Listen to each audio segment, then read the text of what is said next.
El desastre sufrido en La Plata había sido anunciado ya, porque le habían anticipado al intendente Pablo Bruera sobre este tema en el año 2007.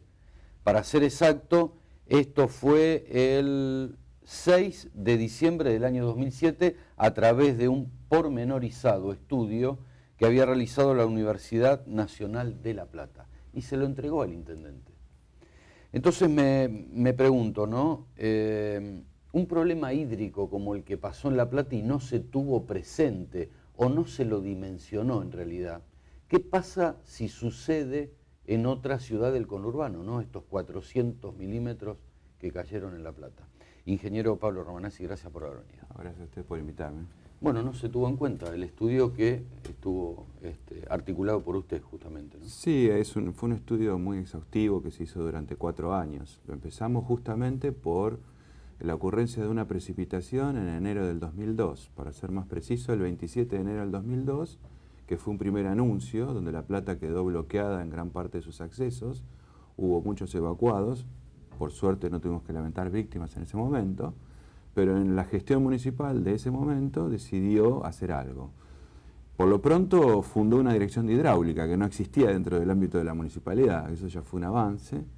Y después durante 2 años prácticamente hicimos un relevamiento muy detallado de los desagües pluviales para arribar a un diagnóstico. Después una modelación matemática, con lo cual pudimos de alguna manera producir mapas de inundación que reproducían esa inundación del 2002 con bastante exactitud, con bastante aproximación, y eso fue entregado al municipio para que justamente iniciara una gestión de riesgo. Porque la idea era que ese material, esa herramienta que nosotros entregamos, porque no solamente entregamos el inventario, sino un modelo matemático, fuera utilizada por la gestión para prevenir, para alertar, para concientizar a la gente. Y lamentablemente no tuvo, digamos, mucho respaldo. A poco de entregar ese informe, el 28 de febrero del 2008, 28 y 29, porque fue un año bisiesto, ocurre hablamos de 5 años. Una nueva inundación, no ya en el casco urbano fundacional, sino en el norte del Partido de La Plata, donde se inunda prácticamente todo Citibel y Villa Elisa. Esa tormenta la pudimos medir con los pliógrafos que con ese estudio habíamos instalado en la cuenca, fueron 240 milímetros en un día, o sea, un segundo anuncio, 2002, 2008, y prácticamente en el inicio de la gestión del actual intendente, que advertía ya que lo nuestro no solamente era un enunciado o sino que evidentemente había evidencias que mostraban que las tormentas estaban viniendo cada vez con mayor intensidad y sobre todo con mayor duración, porque lo que es devastador de este tipo de fenómenos es la duración. Medir en un pliógrafo, que es el aparato que mide la lluvia, 120 milímetros hora de intensidad no es algo inusual si esa duración o la tormenta dura 5, 10 o 15 minutos. Lo que es inusual es que esa misma intensidad tan alta se mantenga aproximadamente por 2 horas sin amainar. Claro. Eso es devastador para cualquier ciudad, no solamente para La Plata, y de alguna manera estoy respondiendo su inquietud, que si esto se da en cualquier otra ciudad del conurbano, produce también un desastre. Así que estamos muy vulnerables a este tipo de eventos. Y también en ese momento advertíamos algo muy constatado a nivel mundial, que si bien uno tiene como en el imaginario, en la conciencia, que los fenómenos más devastadores en cuanto a pérdidas de vidas humanas y daños materiales son los terremotos, por ejemplo, ya Naciones Unidas venía advirtiendo desde el año 2005 que los terremotos, las sequías, ese tipo de eventos estaban estacionados en cuanto al número de eventos y lo que estaba creciendo singularmente y casi en línea recta, con una tendencia al crecimiento indefinido, eran las tormentas, tanto de viento como las inundaciones. En el mundo es esto. Entonces, esto en los últimos 40 años está perfectamente constatado. Hay algunos que lo adjudican al cambio climático, otros hablan de variabilidad climática. Sin entrar en esas polémicas, lo real, lo concreto, es que tuvimos aviso. Tuvimos eventos, no solamente que pudimos constatar en la ciudad de La Plata, sino a nivel planetario, que esto pasa a ser un problema grave. Y eso no va de la mano con la importancia que le dan los responsables de estos sistemas al tema. Eso es lo más preocupante, lo que vemos en este momento, porque se habla de ejecutar estudios, se habla de ejecutar planes directores, sí, todo muy bien, pero le puedo asegurar que ya se ha avanzado mucho en eso.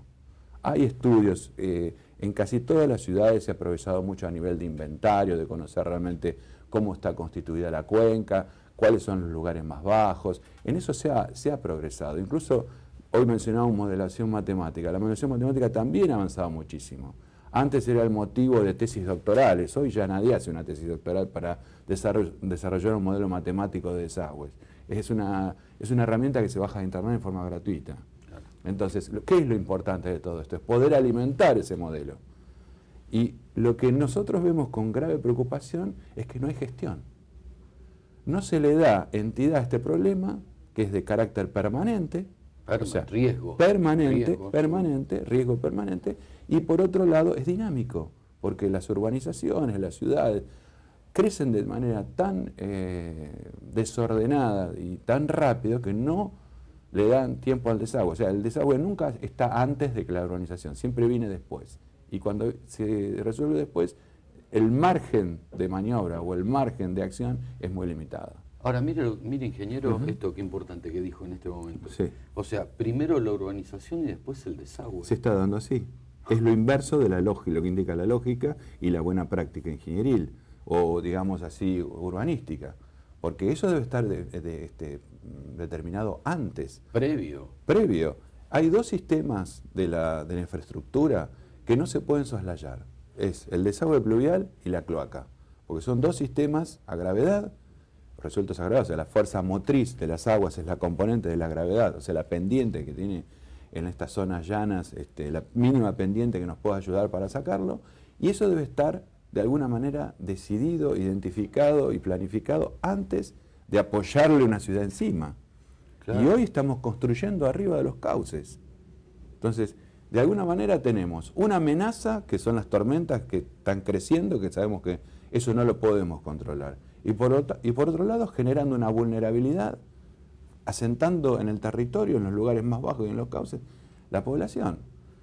Y esto no se trata solamente de aquellas personas que no tienen otro lugar donde ir, que buscan ese pedacito de la margen del arroyo, que es un terreno fiscal, que eventualmente lo busca porque de alguna manera puede evacuar sus excretas y deshacerse de los residuos sólidos de una forma relativamente cómoda para ellos, y bueno, esa gente no tiene otra oportunidad y se sienta ahí. No estoy hablando solamente de eso, estoy hablando de gente que ha construido en la margen misma del arroyo con título de propiedad y que encima, en algunos casos, y esto parece muy antipático, que yo lo diga, no deberían haber estado nunca ahí, pero encima dicen qué lindo el arroyito que pasa por el fondo de mi casa. Es una locura. Es una locura porque ese arroyito que se nos presenta tan chiquito, tan inofensivo, en realidad es una mínima parte del valle de inundación que realmente ocupa cuando viene la inundación. El valle de inundación. El valle de inundación debe ser respetado. Esa es la referencia. Sí, digamos, si usted, yo también creo que lo marqué en algunas entrevistas anteriores, que si usted superpone la impronta o la mancha de la inundación, lo que se conoce como mancha de inundación, sobre los planos topográficos, el agua va por donde siempre fue, que son los cauces. Entonces, ni la urbanización o la pavimentación lo puede borrar eso. No. Y cuando usted lo reproduce es tal cual. Es decir, si usted toma fotos antiguas, por ejemplo, antes de que se hayan desarrollado las urbanizaciones, y superpone la modelación matemática o la mancha de inundación, si la ha relevado, encuentra que el agua siempre va por el cauce. Entonces, esto realmente no es una cosa que se pueda resolver a corto plazo, por eso digo, una gestión de 4 años no lo resuelve. Esto tiene que tomarlo, digamos, una entidad o una organización que lo trate en forma permanente, que tenga presupuesto asignado acorde al problema que está enfrentando, que ese es otro de los graves problemas que tiene este tipo de... porque yo tengo a mis colegas también, ingenieros hidráulicos, en las reparticiones públicas municipales, provinciales, y yo a veces les pregunto, ¿cómo hacen ustedes? Porque son organizaciones totalmente desfinanciadas, pero no de ahora, de hace décadas, que no se invierte ni en pluviales ni en desagües, y como le decía hoy, antes de empezar la entrevista, esto es una partecita de la infraestructura. Los desagües es una parte importante, porque evidentemente ha quedado a la vista de todos que es un grave problema. Pero no estamos solamente hablando de eso, ¿no? De toda la infraestructura que acompaña a una ciudad. Está desfinanciada. Entonces, sí, sí. Realmente no es un problema fácil de resolver. Y no veo tampoco que haya propuestas en ese sentido, en la gestión permanente y dinámica de ese riesgo. Ahora, ingeniero, estaba pensando, ¿no? Digo, quiero ser benévolo, que lo hablábamos hace un momento también, ¿no? Digo, pienso que no es falta de inteligencia ni de capacidad por parte del funcionario, sea el que fuere, sino es no darle el valor al problema que tiene. O sea, subestimar una realidad. Exactamente. Esto es grave. Es así. Porque es cultural, o sea, ya eso es una cultura. Tampoco, yo tengo que hacer mi autocrítica, tampoco nosotros como técnicos hemos quizás demostrado o nos hemos asumido dentro de nuestras responsabilidades técnicas difundir estos temas como corresponde. Porque, hay que difundirlo, hay que difundirlo. Justamente, hoy le mencionaba a Naciones Unidas. Naciones Unidas tiene un programa específico para la reducción de desastres y una de las, dentro del decálogo de medidas que sugiere, una de ellas es concientizar a la población y que la población sepa en el riesgo donde vive. O el riesgo que está, digamos, sujeto en el lugar, en el emplazamiento que tiene su vivienda. Lo tiene que saber. Y ese también es un rol nuestro como técnico. Así que ahí también, digamos, me involucro. Y después la atención que usted dice. Viene la inundación, todo el mundo se pone de pie y la solidaridad quedó demostrada. Y la ayuda queda demostrada y eso es muy bueno. Pero después tenemos una atenuación de esa tensión a medida que nos alejamos del evento, hasta el nuevo evento que vuelve a crecer otra vez. Claro. Y eso es realmente muy peligroso. Es lo que es dinámico de lo que es la información. A la semana, bueno, algunos medios siguieron informando como corresponde, pero si no hubiese sido por algunos medios, a la semana nadie se acordaba de nada. Sí, es como que las noticias se van tapando con otras noticias y bueno, a nosotros también nos pasa que tenemos otros problemas y también vamos respondiendo a eso, pero deberían generarse organizaciones que de hecho muchas de ellas no es que falte marco institucional, no es que falten leyes, es cuestión, como le decía hoy, de acordarlas con los actores locales, porque no hay nadie mejor que el actor local, llámese los municipios, las universidades que están emplazadas en esas ciudades, las organizaciones no gubernamentales, las asociaciones de vecinos. Los locales son los que tienen que de alguna manera asumir y responsabilizarse por eso, pero hay que financiarlos, hay que apoyarlos, hay que darle los medios para que, porque si no esto se termina siendo solamente algo declamativo y no tiene una traducción en logros reales esto, ¿no? Seguro. Además que no solamente, también quería dejar el concepto, no solamente estamos hablando de obras, ¿no es cierto? Porque las obras hidráulicas todas tienen un nivel de servicio determinado.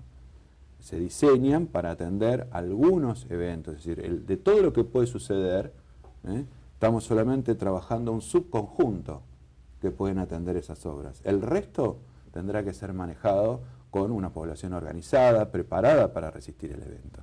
Hoy se habla de ciudades resilientes, o sea, ciudades que están de alguna manera preparadas para recuperarse rápidamente de un evento extremo, ¿no? Bueno, eso es lo que tenemos que lograr. ¿Ciudades se llama? Resilientes. Resilientes. Sí.